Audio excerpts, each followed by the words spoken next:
গতকাল সোমবার তেল স্থাপনায় ইরানের ড্রোন হামলা এবং ক্ষেপণাস্ত্র হামলাকে বিশ্বাসঘাতকতাপূর্ণ ও সন্ত্রাসী হামলা বলে উল্লেখ করেছে সংযুক্ত আরব আমিরাত। ভবিষ্যতে এ ধরনের হামলা হলে যথাযথ জবাব দেওয়ার হুঁশিয়ারি দিয়েছে আরব আমিরাত।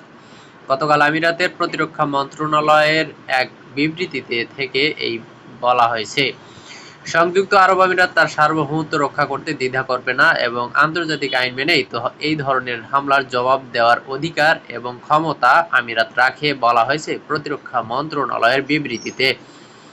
যুক্তরাষ্ট্রের সঙ্গে চলমান যুদ্ধবিরতির মধ্যে সোমবার মধ্যপ্রাচ্যের উপসাগরীয় দেশ সংযুক্ত আরব আমিরাতের ফুজাইরা এমিরেতে অবস্থিত ফুজেইরা ওয়েল ইন্ডাস্ট্রি জোনে ড্রোন হামলা চালিয়েছে ইরান। ফুজেইরা ওয়েল ইন্ডাস্ট্রি জোনে তেল শোধনাগার এবং একাধিক ডিপো রয়েছে। শোধনাগারটি আমিরাতের পূর্বাঞ্চলের প্রধান জ্বালানি স্থাপনা। গতকাল সোমবার এক বিবৃতিতে ফুজাইরা এমিরেতের জনসংযোগ বিভাগ জানিয়েছে, ইরানের ড্রোন হামলা ওয়েল ইন্ডাস্ট্রি জোনে বড় আগুনের সূত্রপাত হয়েছিল। সেই আগুনে ৩ জন আহত হয়েছেন এবং তারা সবাই ভারতীয় নাগরিক। আহতদের ক্ষত মাঝারি এবং তাদের সবাইকে হাসপাতালে ভর্তি করা হয়েছে বলেও জানা গেছে।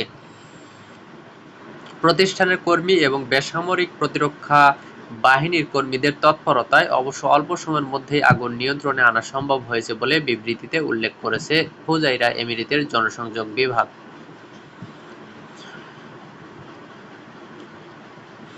এদিকে প্রতিরক্ষা মন্ত্রণালয়ের বিবৃতিতে বলা হয়েছে, গতকাল ইরান থেকে 4টি ক্ষেপণাস্ত্র আমিরাতকে লক্ষ্য করে ছোড়া হয়েছিল।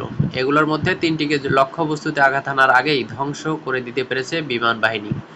তবে একটিকে আটকানো যায়নি, সেটি সাগরে পতিত হয়েছে। এই ক্ষেপণাস্ত্র হামলার পরেই আমিরাতের তেল স্থাপনা লক্ষ্য করে ড্রোন হামলা চালায় ইরান।